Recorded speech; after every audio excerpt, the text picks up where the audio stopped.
Okay, y'all, for those of y'all that saw it on Instagram, this is something I dug out of one of my spots where I found all that brass horse tack and stuff. This was rusty. This wasn't even moving. I let it sit in a Ziploc bag, gallon Ziploc bag with some mineral on it, in it, for a little over 24 hours. You can see that is starting to come back. I'm just putting a wire brush to it. What I'm going to do with it is I'm going to take this. This is a piece of a shed. This is a fallow antler. There's another part of it. It's a shed.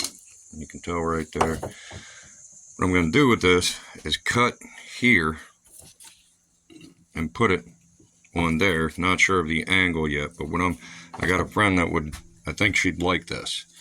This is going to be a door knocker. Set it probably like that to where, the shed part. Set it up. It's going to be up like that.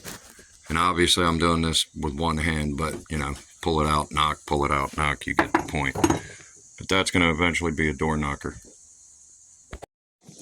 For some reason, I have to keep making clips in order to get full use of the storage space. So, here's another clip.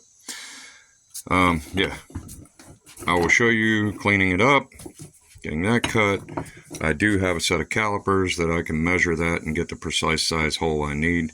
Go slightly larger, simply because of using the JB weld to adhere it to it, which I'm going to have to score this along, and the reason for that actually gives the JB weld even not only a chemical but somewhat of a mechanical, because it's getting into those little scores, so it's almost like little grippers.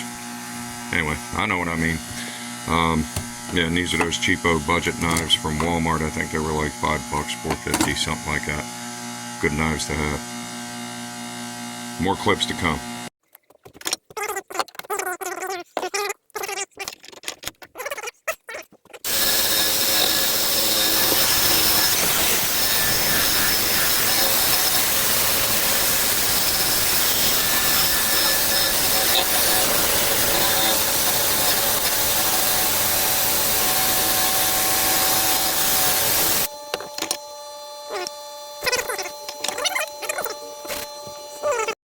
Alright, y'all, here's the end result.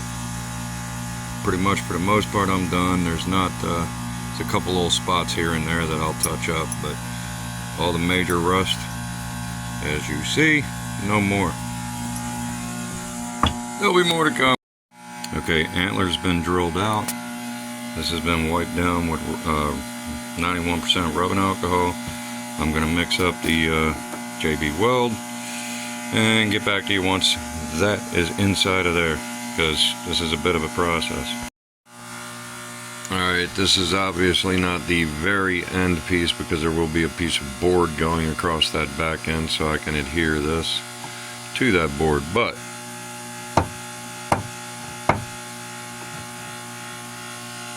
I don't know, my brain thinks it's pretty cool. Y'all have a blessed day.